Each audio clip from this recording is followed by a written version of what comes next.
la dimension sociale dans cette notion de participation. Alors, j'enchaîne d'emblée sur la lutte contre la maltraitance. C'est un problème de santé publique. C'est aussi un problème social qui est reconnu dans plusieurs sociétés depuis une trentaine d'années, mais en fait, en 2002, on a marqué un point important. Je vous ai parlé tout à l'heure de la définition qui avait été adoptée par l'Organisation mondiale de la santé, mais il y a eu aussi un autre événement, c'est-à-dire la sortie du plan d'action international sur le vieillissement de l'Organisation des Nations Unies, communément appelé dans notre champ le plan de Madrid. Et dans le plan de Madrid, pour la première fois, on reconnaissait l'importance de la lutte contre la maltraitance dans plusieurs sociétés, ce qui a certainement incité plusieurs, justement, à se doter de politiques, de cadres de référence, de lois, et aussi à déployer une organisation de services qui comprend ou pas des unités spécialisées pour contrer la maltraitance. Ce qu'on constate, c'est qu'en l'absence de ces unités, on considère que c'est l'ensemble du personnel des services qui va être en mesure d'assurer une intervention, mais au pire, la situation n'est peu ou pas prise en charge. Donc, si je reviens sur le premier angle très rapidement, la place donc des aînés comme groupe dans la lutte contre la maltraitance, je vous dirais que cette place-là, elle est bien prise. Un exemple récent, juste pour vous illustrer où on en est dans nos débats, on a commencé, il y a quelques années, à bâtir des centres d'hébergement, ce qui serait l'équivalent de vos EHPAD, en partenariat public-privé. Ce n'est pas sans poser un certain nombre de questions. Et il y a une dame dont la mère était hébergée qui a, sur la place publique, remis en question la qualité des services dont sa mère avait été bénéficiaire. Le propriétaire, on se rappelle ici, c'est un promoteur privé, pas très heureux de la situation, entame une poursuite en diffamation contre la dame, mais avec un montant exagéré qui était demandé à quelqu'un qui avait finalement de faibles revenus. C'est parce qu'il y a des organismes de défense des droits des aînés menés par les aînés eux-mêmes, donc l'Association québécoise des droits des retraités et des pré-retraités, qui a accompagné la dame, qu'on a vu un premier jugement qui a été vraiment considéré David contre Goliath ici, et dans lequel le fameux promoteur a été condamné à verser une somme symbolique de 300 000 $, donc c'est à peu près 200 000 €, parce qu'il avait intenté une poursuite d'Aillon. Donc, il avait tenté de faire taire quelqu'un qui avait des choses importantes à dire sur le système. La moins bonne nouvelle, c'est que pendant que je travaillais mon texte, le 23 août, malheureusement, le fameux propriétaire a interjeté appel. Donc, il faudra que je revienne pour vous dire la suite des choses. Mais on voit quand même ici la force des groupes, des associations d'aînés pour soutenir des personnes qui veulent se débattre contre un système. Je ne vous dis pas que la situation est idyllique, mais au moins ils sont entendus. Je vais tout de suite sous le deuxième angle, c'est l'engagement des aînés dans le suivi ou le continuum des services offerts à d'autres aînés. Et très souvent, c'est le fait donc d'organismes à but non lucratif. Et où on se rend compte que les bénévoles vont jouer des rôles qui sont non comblés par les professionnels, tels l'accompagnement à la régie du logement, à la banque ou ailleurs. Fait à noter, une première recherche de la chaire de recherche, les premiers travaux qui ont été faits l'année dernière par la chaire de recherche, nous amènent à constater que ces bénévoles-là sont souvent légèrement différents des gens ailleurs. C'est-à-dire que ce sont d'anciens professionnels qui vont transposer leurs acquis dans une action auprès d'autrui une fois la retraite prise. Donc on retrouve beaucoup de policiers retraités, de banquiers retraités, de travailleurs sociaux retraités qui vont s'engager dans ce genre de lutte. Troisième point, comme je vous disais, c'est pour moi ce qui est crucial ce matin, c'est la place des personnes aînées dans l'élaboration et la dispensation des services qui les concernent.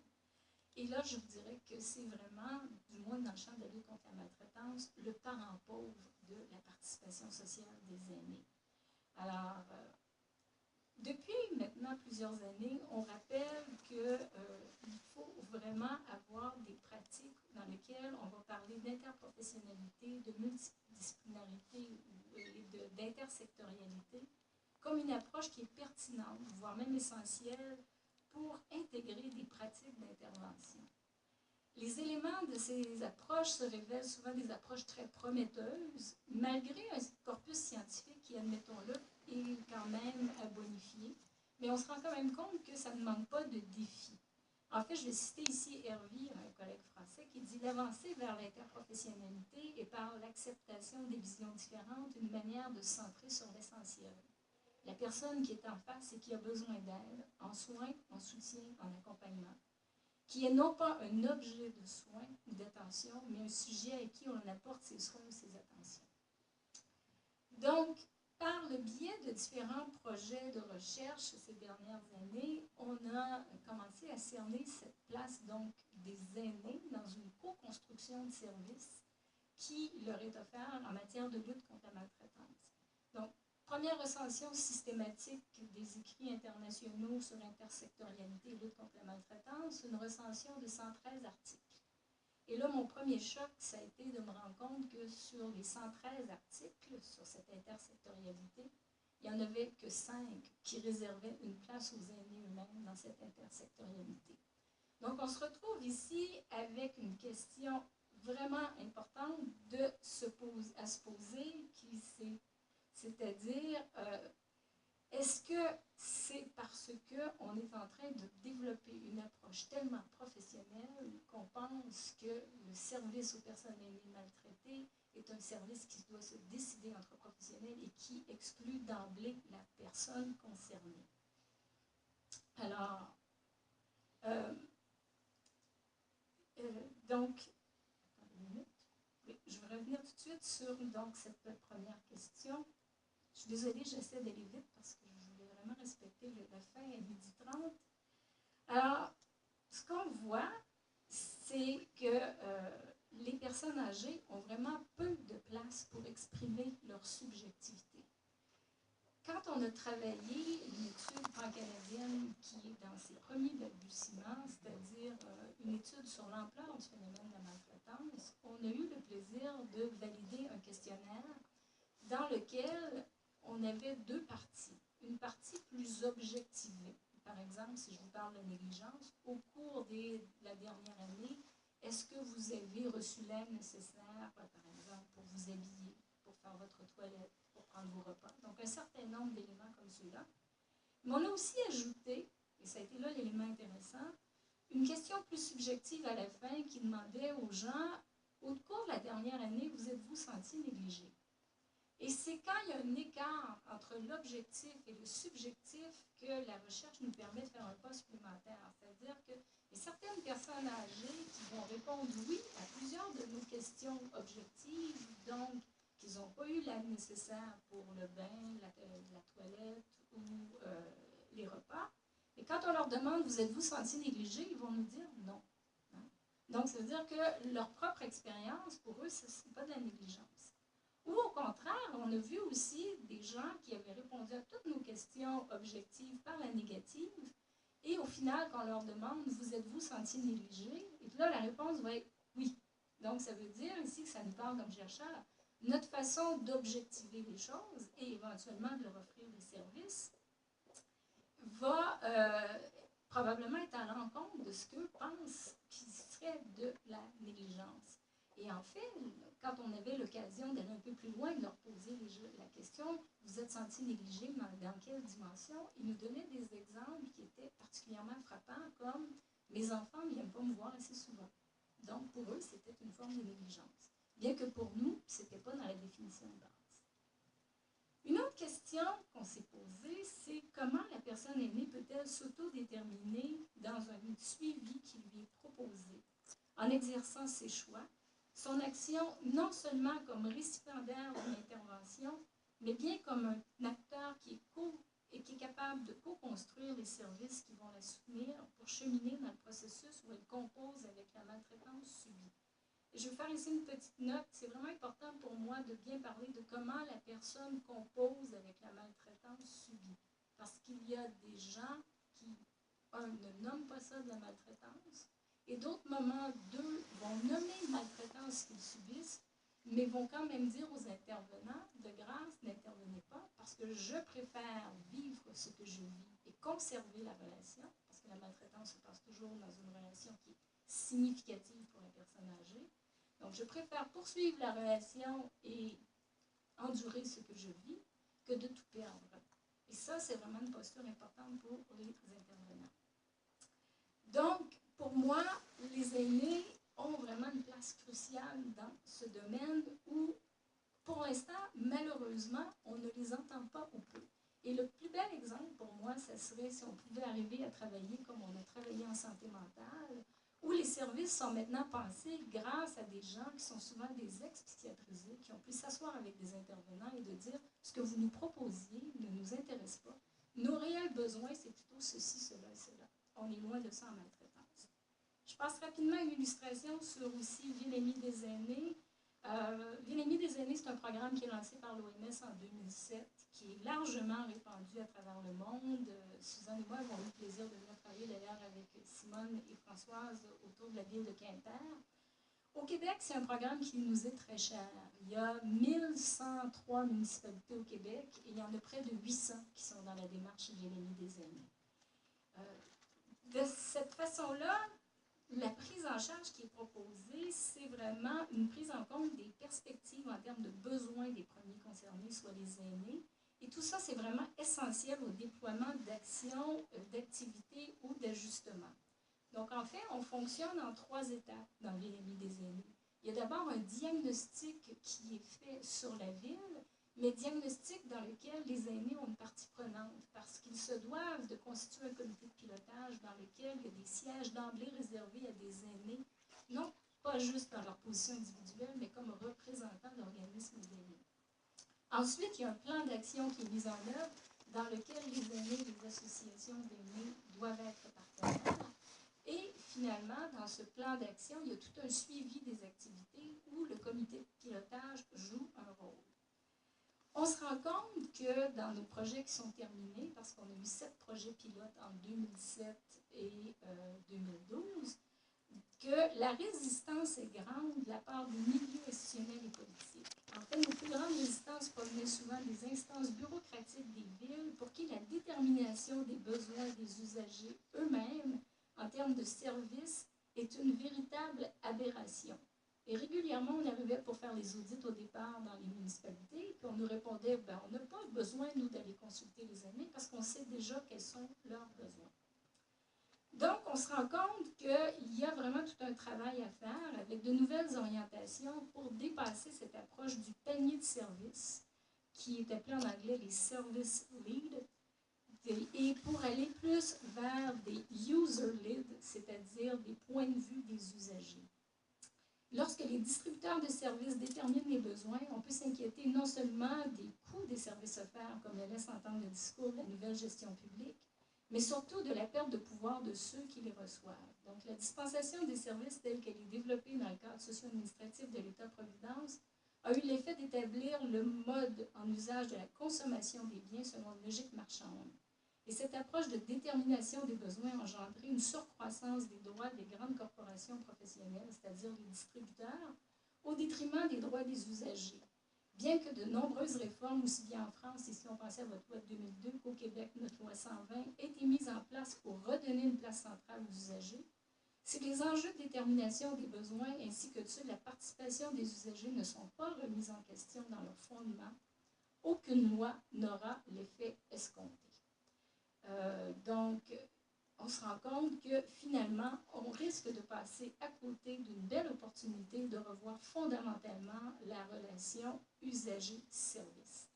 Je termine très rapidement en disant que ce n'est pas juste l'émergence d'un nouveau discours auquel on est en train d'assister. Il y a vraiment un mouvement de personnalisation des services qui est appelé le patient ou le client partenaire, donc la personne engagée dans le choix de l'intervention qui la concerne. On s'est distancé, Suzanne et moi, du terme personnalisation parce qu'on trouve que souvent, on peut arriver à une dimension très individuelle qui n'englobe pas la dimension collective.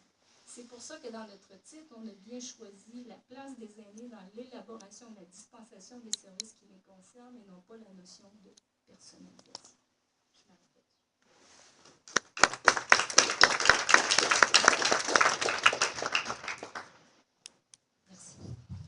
Peut-être avant d'aller déjeuner, il sera intéressant de susciter peut-être des échanges avec les participants, qui n'ont peut-être pas eu beaucoup la parole au cours de cette matinée. Mais j'avais peut-être juste une petite question d'ordre factuel à te poser, Marie.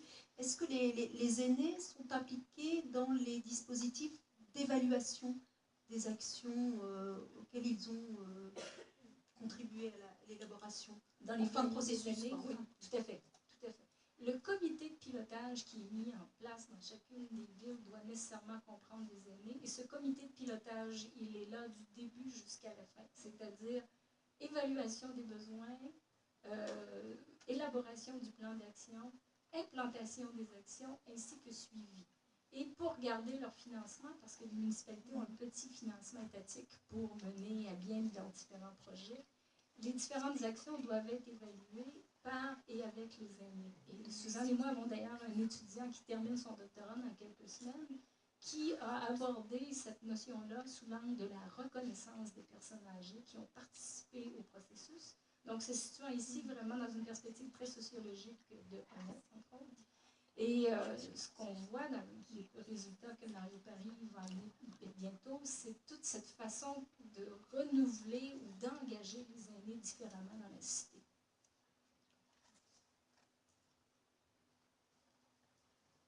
Qu'est-ce qui veut intervenir?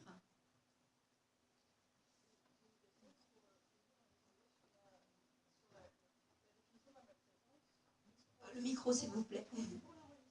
Oui. J'ai une question pour vous, Marie Beaulieu, sur la question de la définition de la maltraitance que vous avez utilisée au début et puis que vous avez mobilisée après. Est-ce que vous avez, dans la définition que vous avez donnée au départ, la toute dernière partie concernait la manière dont la maltraitance ne peut difficilement être définie en dehors d'une relation, parce que c'est quelque chose de relationnel, du coup quelque chose que j'entends comme étant contextuel. Est-ce qu'on peut définir, même en intégrant les aînés dans la définition de ce que serait la maltraitance, est-ce qu'on peut définir la maltraitance en dehors des contextes et des situations dans lesquelles ceux qui la subiraient la définissent comme telle?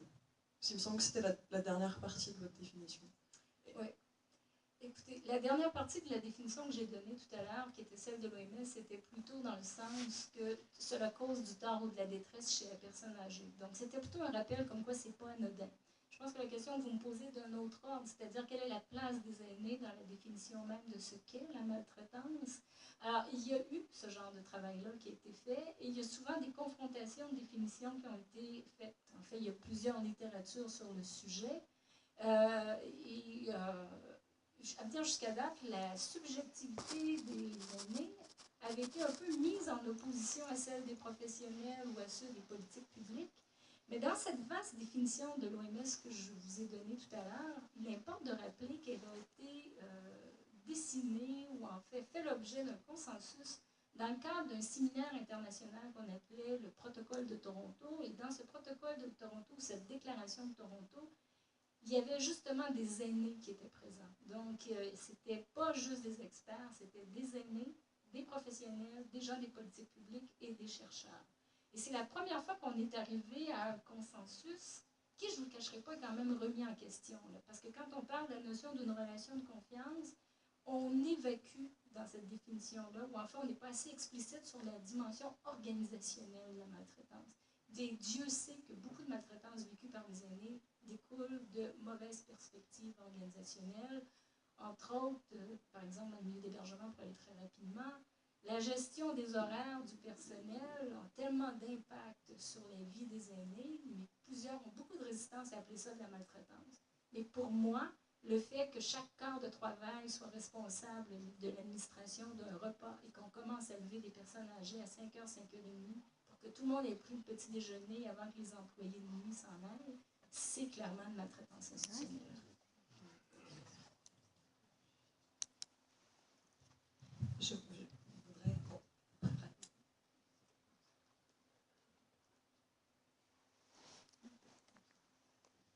Justement, sur le terme maltraitance, on a entendu parler de comment le Brésil très clairement parle de maltraitance des personnes âgées, le Canada aussi.